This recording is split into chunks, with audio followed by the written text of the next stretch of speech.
गजानन मानव मुक्ति बोध की जीवनी और साहित्यिक उपलब्धि।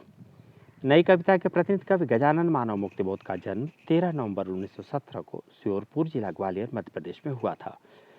आपके पिता माधव मुक्ति बोध पुलिस विभाग में इंस्पेक्टर थे। आपकी माता का नाम पार्वती बाई था।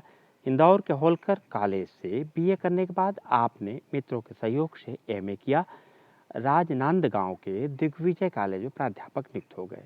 आपने शांताबाई नामक एक विपन्न लड़की से प्रेम विवाह किया। विभिन्न परिस्थितियों से जूझते हुए मुक्तिबोध को अपना संपूर्ण जीवन का अभाव, संघर्ष और विपन्नता में ही व्यतीत करना पड़ा। सितंबर 1964 में आपका देहावसान हो गया। साहित्यिक गतिविधियां। आधुनिक जीवन मूल्यों की सशक्त अभिव्यक्ति के लिए आपने नए विषयों को नवीन संदर्भ से युक्त करके प्रस्तुत किया।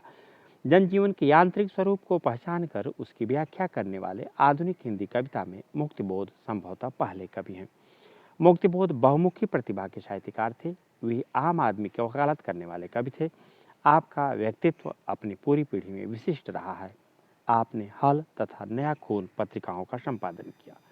कृतियां, काव्य रचनाएं, चांद का मुंह टेढ़ा है, भूरी भूरी खाक दूर तथा तार सप्तक में प्रकाशित रचनाएं, कहानी संग्रह, काठ का सपना, उपन्यास, विपात्र, आत्माख्यान एक साहित्यिक की डायरी, निबंध संग्रह, नई कविता का आत्मसंघर्ष तथा अन्य निबंध, पुस्तक समीक्षा, उर्वशी दर्शन और काव्य कामायनी एक पुनर्विचार, काव्यगत विशेषताएं, भाषा पच, यायावरी वृत्ति। मुक्तिबोध की कविता में यायावरी वृत्ति के दर्शन होते हैं। ये जीवन की सच्चाई की खोज के लिए एक स्थान से दूसरे स्थान पर भटकते रहे। आधुनिक जीवन की विभीषिकाओं का चित्रण गजानन जी की कविता में आधुनिक जीवन की विभीषिकाओं को जितनी सूक्ष्म दृष्टि से चित्रित किया गया है, उतनी किसी अन्य कवि के काव्य में प्राप्ति नहीं होती। संत्रांश और कुंठा। आपकी कविता में संत्रांश एवं कुंठा की भी व्यंजना हुई है। विद्रोह या क्रांति, सामाजिक अव्यवस्था कुरीतियों के प्रति विद्रोह या क्रांति का स्वर आपकी कविता का प्राण है। सतचित वेदना। मुक्तिबोध जी सतचित वेदना के कवि हैं।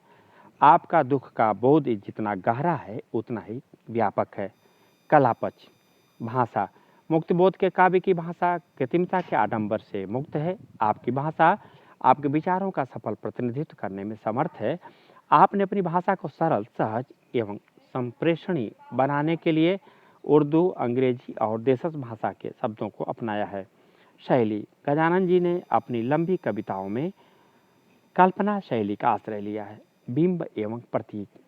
मुक्तिबोध जी ने काल्पनिक एवं जादुई प्रतीकों के माध्यम से बिंबों का निर्माण किया है, जो संवेदनात्मक अनुभूति की तीव्रता को तो प्रदर्शित करते हैं, परंतु मस्तिष्क में किसी स्पष्ट चित्र का निर्माण नहीं करते। इसके अतिरिक्त आपने अपनी कविताओं में प्रतीकों के माध्यम से मिथकों की भी सृष्टि की है।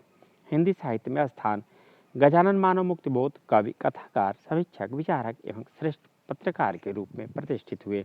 अनेक विद्वान सच्चे अर्थों में उन्हें प्रयोगवादी कविता का अग्रगण्य कवि मानते हैं।